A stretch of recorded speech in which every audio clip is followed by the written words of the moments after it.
বন্ধুরা, শুরুতেই বাংলা নববর্ষের শুভেচ্ছা জানাচ্ছি আপনাদের। আজকের দিনটি আপনাদের আনন্দে কাটুক, উৎসবে কাটুক। পারস্য উপসাগর থেকে লোহিত সাগর, গোটা বিশ্ব কি এখন মহাপ্রলয়ের অপেক্ষায়? ডোনাল্ড ট্রাম্পের একটিমাত্র নির্দেশ আর তাতে দুভাগে বিভক্ত হয়ে গেল বিশ্ব রাজনীতি। পেন্টাগন বলছে অনুমতি ছাড়া জাহাজ চললেই ধ্বংস করা হবে, কিন্তু এই নৌ অবরোধ কি ইরানকে কোণঠাসা করবে নাকি ধ্বংসের মুখে পড়বে খোদ ইউরোপের অর্থনীতি? পাকিস্তানের শান্তি বৈঠক কেন ব্যর্থ হলো, আর কেনই বা পেন্টাগনের অতি গোপন লেজার টেকনোলজি এখন ইরানের ল্যাবরেটরিতে? যুদ্ধের এই দাবার চালে শেষ হাসি কে হাসবে, ট্রাম্প নাকি ইরান? এই সব কিছুর চুলচেলা বিশ্লেষণ নিয়ে আমি কাজল হায়দার থাকছি আজকের খবর সংযোগের বিশ্লেষণমূলক অনুষ্ঠানে।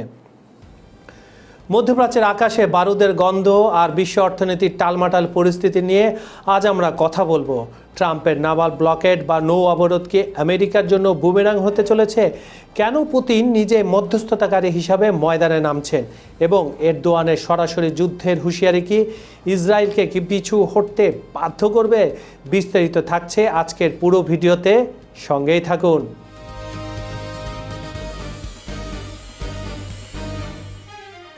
ডোনাল্ড ট্রাম্পের ঘোষিত নাভাল ব্লকেড বা নৌ অবরোধের সিদ্ধান্তে কার্যত দুভাগে বিভক্ত হয়ে পড়েছে সারা বিশ্ব। বিশেষ করে আমেরিকান সময় রাত 10টা থেকে কার্যকর হতে যাওয়া এই কড়া নির্দেশনার পর বিশ্ব অর্থনীতিতে বড় ধরনের ধাক্কা লাগার আশঙ্কা দেখা দিয়েছে। ট্রাম্পের ঘোষণা অনুযায়ী পারস্য উপসাগর এবং আরব সাগরের চলাচলকারী যে কোনো জাহাজকে এখন থেকে আমেরিকার অনুমতি নিতে হবে, অন্যথায় সে জাহাজকে সরাসরি ধ্বংস করার হুমকি দিয়েছে পেন্টাগন। কিন্তু এই অবরোধ কি সত্যি ইরানকে ঘায়েল করতে পারবে, নাকি আমেরিকা নিজেই আন্তর্জাতিকভাবে একঘরে হয়ে পড়ছে? অবরোধে কি কাবু হবে ইরান? ইরানি নীতি নির্ধারক ও জেনারেল আব্বাস মোহাম্মদ বাঘিরি গত রাতে স্পষ্ট করেছেন ট্রাম্পের এই অবরোধে ইরানের অর্থনীতিতে কোনো ধসে নামবে না। এর প্রধান কারণ হলো ইরানের বর্তমান অর্থনৈতিক যে বলয়টি রয়েছে তার কারণে। ইরান বর্তমানে চীন এবং পাকিস্তানের সাথে চমৎকার বাণিজ্যিক সম্পর্ক গড়ে তুলেছে। বিশেষ করে চীনের সাথে ইরানের সরাসরি স্থল সীমান্ত না থাকলেও অর্থনৈতিক ও কৌশলগত লেনদেন এতটাই শক্তিশালী যে চীনের কোনো জাহাজে আক্রমণ বা হাইজ্যাক করা আমেরিকার জন্য এক ভয়াবহ আত্মঘাতী পদক্ষেপ হবে। তাই বিশ্লেষকরা মনে করছেন ইরান এই অবরোধের তোয়াক্কা করছে না। ট্রাম্পের পাতা ফাঁদে কি আমেরিকা নিজেই বন্দী? ভূ রাজনৈতিক বিশ্লেষকদের মতে ট্রাম্পের এই অবরোধ আসলে ইরানের দেওয়া একটি দাবার চাল, যাতে ট্রাম্প নিজের অজান্তেই পা দিয়ে ফেলেছেন।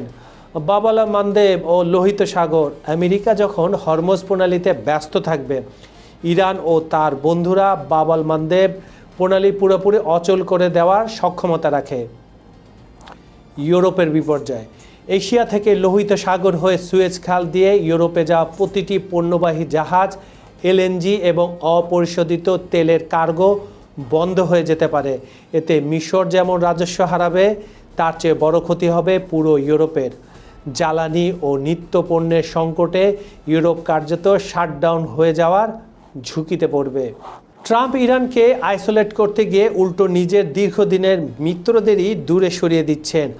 অস্ট্রেলিয়ার প্রধানমন্ত্রী পরিষ্কার ভাষায় জানিয়ে দিয়েছেন তাদের সস্তা জ্বালানি ও জনগণের চাহিদা মেটানোই এখন প্রধান লক্ষ্য। অন্যদিকে দক্ষিণ কোরিয়া ইতিমধ্যে ইরানের সাথে জ্বালানি সংকট নিয়ে আলোচনার জন্য দূত পাঠিয়েছে। এমনকি ন্যাটোর অনেক দেশও এখন ট্রাম্পের এই একতরফা নীতির বিরুদ্ধে সোচ্চার হচ্ছে। ইউরোপের রাজনৈতিক ও অর্থনৈতিক বিশ্লেষকরা এখন প্রকাশ্যে বলতে শুরু করেছেন ইরানের চেয়েও বড় থ্রেট হয়ে দাঁড়িয়েছে খোদ আমেরিকা। তারা বুঝতে পারছেন কিভাবে আমেরিকা তাদের রাজনৈতিক, সামরিক এবং অর্থনৈতিকভাবে ডমিনেন্ট বা ব্যবহার করে আসছে। ভিক্টর আরবানের মতো নেতাদের বিদায়ের পর ইউরোপীয় ইউনিয়ন এখন নেতানিয়াহু এবং আমেরিকার একচ্ছত্র আধিপত্য কমতে শুরু করেছে।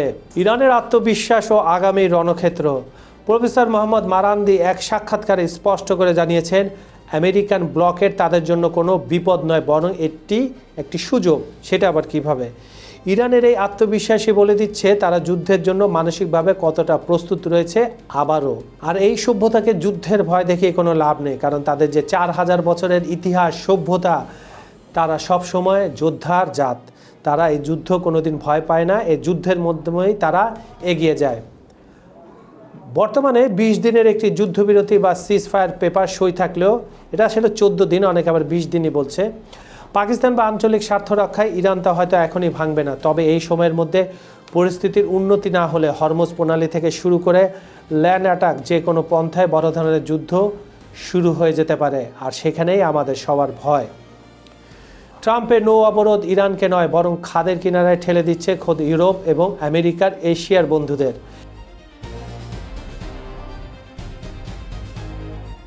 একের পর এক হুঁশিয়ারি আর পাল্টাপাল্টি হামলায় যখন মধ্যপ্রাচ্যের আকাশ বারুদের গন্ধে ভারী হচ্ছে, ঠিক তখনই আশার প্রদীপ হয়ে জ্বলে উঠেছিল পাকিস্তান। চিরশত্রু ইরান ও যুক্তরাষ্ট্রকে এক টেবিলে বসিয়ে ইতিহাস গড়ার চেষ্টা করেছিল ইসলামাবাদ। টানা 21 ঘন্টার ম্যারাথন আলোচনায়, শান্তির আশায় রুদ্ধতার বৈঠকে দুই পক্ষ মুখোমুখি হলেও শেষ পর্যন্ত ফলাফল হলো শূন্য। পারমাণবিক কর্মসূচি এবং আঞ্চলিক প্রভাব বিস্তারের মতো মৌলিক ইস্যুতে কেউ কাউকে ছাড় না দেওয়ার ভেস্তে গেল যুদ্ধবন্ধের সব প্রস্তাব। ইসলামাবাদে যখন ব্যর্থতার গ্লানি, তখনই দৃশ্যপটে হাজির ক্রেমলিন অধিপতি ভ্লাদিমির পুতিন। আলোচনা ব্যর্থ হওয়ার পরপরই ইরানের প্রেসিডেন্ট মাসুদ পেজেশকিয়ানকে ফোন করেন তিনি। রুশ বার্তা সংস্থা ইন্টারফ্যাক্স জানাচ্ছে, পুতিন কেবল সমবেদনায় জানাননি, বরং মধ্যপ্রাচ্যে শান্তি ফেরাতে রাশিয়ার সর্বাত্মক সহযোগিতার অঙ্গীকার করেছেন। ক্রেমলিনের বিবৃতিতে স্পষ্ট জানানো হয়েছে, পুতিন একটি ন্যায়সঙ্গত ও দীর্ঘস্থায়ী সমাধানের জন্য নিজেই মধ্যস্থতাকারী হিসাবে ময়দানে নামতে প্রস্তুত। অনিশ্চয়তার মুখে বিশ্ব রাজনীতি। বিশ্লেষকরা মনে করছেন, পাকিস্তানের উদ্যোগ ব্যর্থ হওয়া মানে মধ্যপ্রাচ্যে উত্তেজনার পারদ আরও চড়া হওয়া। তবে ঠিক এই মুহূর্তে রাশিয়া সক্রিয় হওয়ার প্রস্তাব আন্তর্জাতিক কূটনীতিতে নতুন এক সমীকরণ তৈরি করেছে। একদিকে ইরান যুক্তরাষ্ট্রের দীর্ঘদিনের বৈরিতা, অন্যদিকে রাশিয়ার মধ্যস্থতার প্রস্তাব, সব মিলিয়ে মধ্যপ্রাচ্যের ভবিষ্যৎ এখন এক চরম অনিশ্চয়তা আর নতুন সম্ভাবনার সন্ধিক্ষণে দাঁড়িয়ে।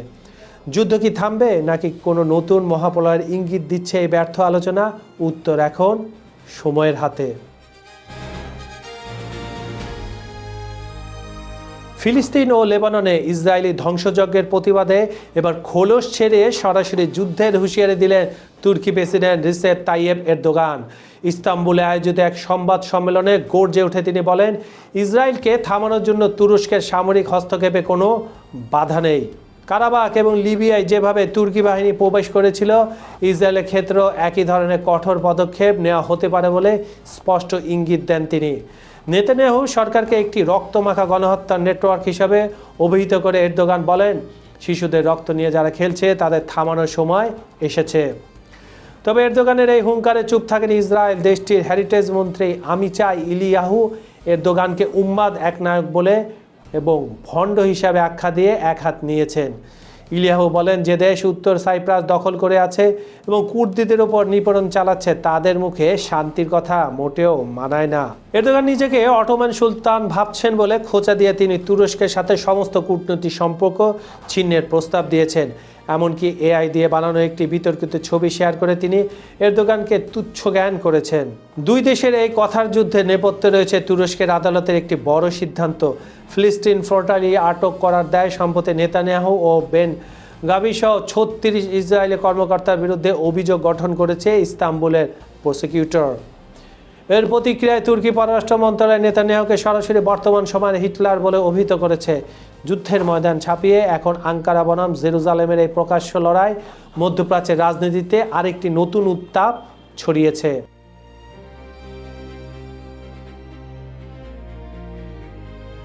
মধ্যপ্রাচ্যের আকাশে আবারও যুদ্ধের দামামা বাজতে চলেছে। ইরান ও ইসরায়েলের মধ্যে চলমান সাময়িক যুদ্ধবিরতি যে কোনো মুহূর্তে ধূলিসাৎ হয়ে যেতে পারে বলে চরম হুঁশিয়ারি উচ্চারণ করেছেন ইসরায়েলি প্রধানমন্ত্রী বেঞ্জামিন নেতানিয়াহু। গতকাল রাতে মন্ত্রিসভার এক জরুরি বৈঠকে তিনি পরিষ্কার ভাষায় জানিয়ে দেন, তেহরানের সঙ্গে শান্তি স্থাপনের দিন ফুরিয়ে আসছে। শর্ত ভাঙার অভিযোগ, উত্তপ্ত হরমুজ প্রণালী। নেতানিয়াহুর দাবি অনুযায়ী গত শনিবার পাকিস্তানের রাজধানী ইসলামাবাদে যুক্তরাষ্ট্র ও ইরানের প্রতিনিধিদের মধ্যে যে রুদ্ধতার বৈঠক হয়েছিল, তার মূল শর্তই ছিল হরমুজ প্রণালী খুলে দেওয়া। বিনিময়ে ইসরায়েল ও যুক্তরাষ্ট্র তাদের সামরিক অভিযান বন্ধ রাখার প্রতিশ্রুতি দিয়েছিল, কিন্তু ইরান সেই কথা রাখেনি। নেতানিয়াহু বলেন, ইরান শর্ত ভঙ্গ করেছে। হরমুজ প্রণালী তারা এখনও বন্ধ করে রেখেছে, যা শুধু আমাদের জন্য নয়, যুক্তরাষ্ট্রের কাছেও সম্পূর্ণ অগ্রহণযোগ্য। ফলে যুদ্ধবিরতি টিকিয়ে রাখার আর কোনো যৌক্তিকতা নেই। আমি তার মুখের ভাষায় বললাম যাতে আপনারা সহজে কানেক্ট করতে পারেন। বৈঠকে মার্কিন ভাইস প্রেসিডেন্ট জেডি ভান্সের সাথে আলোচনায় সূত্র ধরে নেতানিয়াহু জানান, ইরানের পারমাণবিক সক্ষমতা গুড়িয়ে দিতে ওয়াশিংটন ও তেল আবিব একাট্টা। যুক্তরাষ্ট্রের স্পষ্ট দাবি, ইরানকে তাদের সমৃদ্ধকরণ সমস্ত ইউরেনিয়াম দেশ থেকে সরিয়ে ফেলতে হবে এবং আগামী কয়েক দশক কোনোভাবেই ইউরেনিয়াম সমৃদ্ধকরণ করা যাবে না। ইসরায়েল এই অবস্থানকে তাদের অস্তিত্ব রক্ষার জন্য অত্যন্ত গুরুত্বপূর্ণ বলে মনে করছে। অনেকে ধারণা করেছিল ইরান ইস্যুতে ওয়াশিংটনের সাথে তেল আবিবের দূরত্ব তৈরি হয়েছে, তবে সেই গুঞ্জন উড়িয়ে দিয়েছেন নেতানিয়াহু। তিনি জোর দিয়ে বলেন, যুক্তরাষ্ট্রের সঙ্গে ইসরায়েলের কৌশলগত সম্পর্ক এখন আগের চেয়েও সুদৃঢ়, বিশেষ করে ইরানের বন্দরগুলোর উপর নতুন করে মার্কিন অবরোধ আরোপের ঘোষণাকে পূর্ণ সমর্থন জানিয়েছে ইসরায়েল। হরমুজ প্রণালী নিয়ে অচলাবস্থা এবং ইউরেনিয়াম সমৃদ্ধকরণ ইস্যুতে ইরানের একঘেয়েমি মধ্যপ্রাচ্যকে এক ভয়াবহ যুদ্ধের দ্বারপ্রান্তে ঠেলে দিয়েছে বলে নেতানিয়াহু বলেন। এই নেতার কড়া বার্তার পর এখন বিশ্ব তাকিয়ে আছে তেহরানের পরবর্তী পদক্ষেপের দিকে। যুদ্ধবিরতি সুতো কি আজই ছিঁড়ে যাবে? উত্তর মিলতে পারে যে কোনো সময়।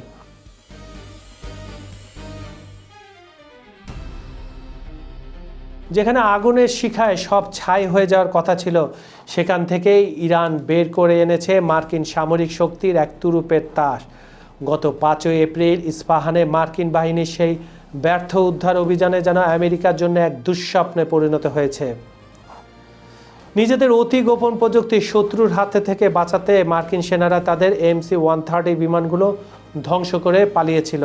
তারা ভেবেছিল লেলিহান শিকা সব চিহ্ন মুছে দেবে, কিন্তু ভাগ্য সহায় ছিল ইরানের দক্ষ ইঞ্জিনিয়াররা সেই পোড়া ধ্বংসস্তূপের ভেতর থেকে উদ্ধার করেছেন এক বিস্ময়কর যন্ত্র, গার্ডিয়ান লেজার ট্রান্সমিটার অ্যাসেম্বলি। এটি কোনো সাধারণ যন্ত্র নয়, বরং মার্কিন আকাশপথের সুরক্ষার মূল চাবিকাঠি। এখন এটি তেহরানের ল্যাবরেটরিতে রিভার্স ইঞ্জিনিয়ারিংয়ের অপেক্ষায়, যা পেন্টাগনের কপালে চিন্তার ভাঁজ ফেলে দিয়েছে। এর বিশেষত্বগুলো জানলে আপনিও চমকে উঠবেন। লেজার দিয়ে অন্ধ করা সাধারণ বিমানগুলো মিসাইল থেকে বাঁচতে ফ্লেয়ার বা আগুনের গোলা ছড়ে, কিন্তু এই ব্যবস্থাটি কোনো গোলা না ছুড়ে সরাসরি হাই পাওয়ার লেজার বিম ব্যবহার করে। এটি ধেয়ে আসা মিসাইলে ইনফ্রারেড শিকার বা চোখকে সেকেন্ডের ভগ্নাংশে অন্ধ করে দেয়, ফলে মিসাইল লক্ষ্যভ্রষ্ট হতে বাধ্য হয়। আরেকবার ভাবুন তো, এটা এখন ইরানের হাতে। তার মানেটা কি? তার মানে হচ্ছে এর চেয়ে উন্নত ধরনের ক্ষেপণাস্ত্র লেজার তারা তৈরি করে ফেলবে। রোবোটিক ক্ষিপ্রতা, মানুষের হাতের ছোঁয়া ছাড়াই এটি সম্পূর্ণ স্বয়ংক্রিয়ভাবে কাজ করে। মিসাইল লঞ্চ হওয়া মাত্রই এটি তাকে ট্র্যাক করে লেজার আক্রমণ চালায়।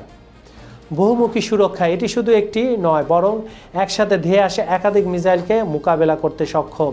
ভাইটাভ্যাক্স সিস্টেম বা চীনের কাছে অনুরূপ প্রযুক্তি রয়েছে, কিন্তু মার্কিন AN/AQ-24V সংস্করণটিকে ধরা হয় পৃথিবীর সবচেয়ে আধুনিক ও সংবেদনশীল প্রযুক্তি। এই প্রযুক্তির একটি ছোট অংশ ইরানের হাতে পৌঁছানো মানে আমেরিকার দীর্ঘদিনের সামরিক শ্রেষ্ঠত্ব হুমকির মুখে পড়া। ইরান যদি এই প্রযুক্তির রহস্য উন্মোচন করতে পারে, তবে ভবিষ্যতে মার্কিন স্টেলেথ বা কার্গো বিমানগুলোর নিরাপত্তা ব্যবস্থা একেবারে ভেঙে পড়বে। অলরেডি আমরা 40 দিনের যুদ্ধে দেখেছি এই বিমানগুলো আকাশ থেকে কিভাবে নামিয়ে এনেছে ইরান। আর এই প্রযুক্তি যদি রিভার্স ইঞ্জিনিয়ারিং হয়, ইরান যদি করে ফেলে, তাহলে আকাশপথে আমেরিকার শ্রেষ্ঠত্বের দিন ফিনিশ।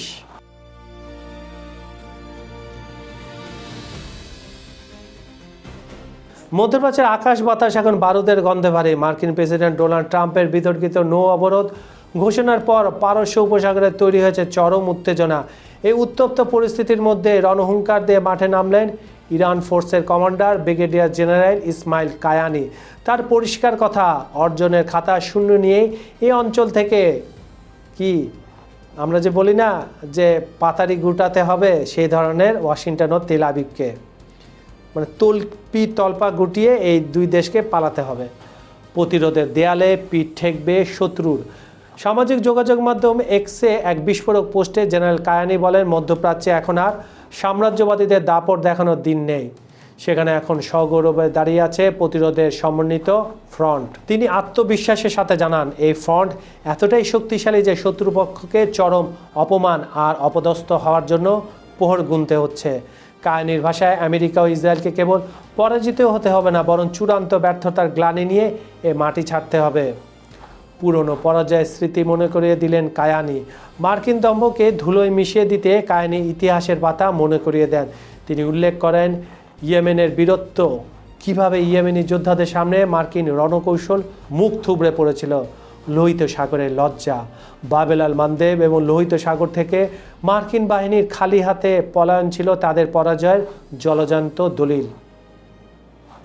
তিনি আরও হুঁশিয়ারি দিয়ে বলেন, লোহিত সাগরের যে পরিণতি হয়েছিল পারস্য উপসাগর বা হরমুজ প্রণালীতে তার চেয়েও ভয়াবহ কিছু অপেক্ষা করছে মার্কিনীদের জন্য। ট্রাম্পের অবরোধ বনাম সেন্টাকমের সতর্কতা। পুরো ঘটনার সূত্রপাত মার্কিন প্রেসিডেন্ট ডোনাল্ড ট্রাম্পের এক চরম উস্কানিমূলক বক্তব্য থেকে। ট্রাম্প ঘোষণা করেছেন মার্কিন নৌবাহিনী হরমুজ প্রণালী অবরোধ করবে এবং ইরানের টোল দেওয়া প্রতিটি জাহাজকে আন্তর্জাতিক জলসীমায় আটক করা হবে। তবে প্রেসিডেন্টের এই আগ্রাসী সুরের মাঝে কিছুটা রক্ষণাত্মক অবস্থান নিয়েছে মার্কিন সেন্টাকম। তারা জানিয়েছে অবরোধ কেবল সেই জাহাজগুলোর উপর কার্যকর হবে যেগুলো সরাসরি ইরানের বন্দরে যাতায়াত করবে। আন্তর্জাতিক রুটে চলাচলকারী অন্য কোনো জাহাজকে বিরক্ত করা হবে না। ঘনিয়ে আসছে সেই মহেন্দ্রক্ষণ। মার্কিন সামরিক বাহিনীর ঘোষণা অনুযায়ী সোমবার GMT 14টা থেকে ইরানের বন্দরগুলোতে এই অবরোধ কার্যকর শুরু হওয়ার কথা। ঘড়ির কাঁটা যত এগোচ্ছে পাল্লা দিয়ে বাড়ছে সংঘাতের আশঙ্কা। কাহিনীর এই কঠোর হুঁশিয়ারি কি কেবল কথার লড়াই, নাকি এর পেছনে লুকিয়ে আছে বড় কোনো সামরিক পাল্টা জবাব? সেই দিকে এখন তাকিয়ে আছে গোটা বিশ্ব। বন্ধুরা, দাবার বোর্ড সাজানো শেষ। একদিকে ট্রাম্পের নৌ অবরোধের হুঙ্কার, অন্যদিকে ইরানের হাতে পেন্টাগনের সেই গোপন লেজার প্রযুক্তি। পুতিন কি পারবেন এই মহাপলয় থামাতে, নাকি এরদোয়ানের যুদ্ধের হুঁশিয়ারি সত্যি হতে চলেছে? একটা বিষয় নিশ্চিত, আগামী 24 ঘন্টা বিশ্ব রাজনীতির মানচিত্র বদলে যেতে পারে। হয়তো কাল সকালেই আমরা এক নতুন পৃথিবীর খবর নিয়ে আপনাদের সামনে হাজির হব। যুদ্ধের এই দাবানল কি আপনার পকেটে থাকা টাকার মান কমিয়ে দেবে, নাকি তেলের দাম পৌঁছাবে আকাশচুম্বী উচ্চতায়? সেই সব উত্তর পেতে আমাদের পরবর্তী ভিডিওটি মিস করবেন না। এখনই চ্যানেলটি সাবস্ক্রাইব করে বেল আইকন চেপে রাখুন, কারণ খবর সংযোগ মানে পর্দার পেছনের আসল শর্ত। আপনারা কে কোথা থেকে দেখছেন আমাদের অনুষ্ঠানটা, আর ট্রাম্পের এই সিদ্ধান্তে কার হার দেখছেন, ইরান নাকি আমেরিকার? কমেন্টে আপনার মূল্যবান মতামত লিখে জানান। আজকের মতো বিদায় নিচ্ছি। নিরাপদে থাকুন, সচেতন থাকুন। আল্লাহ হাফেজ।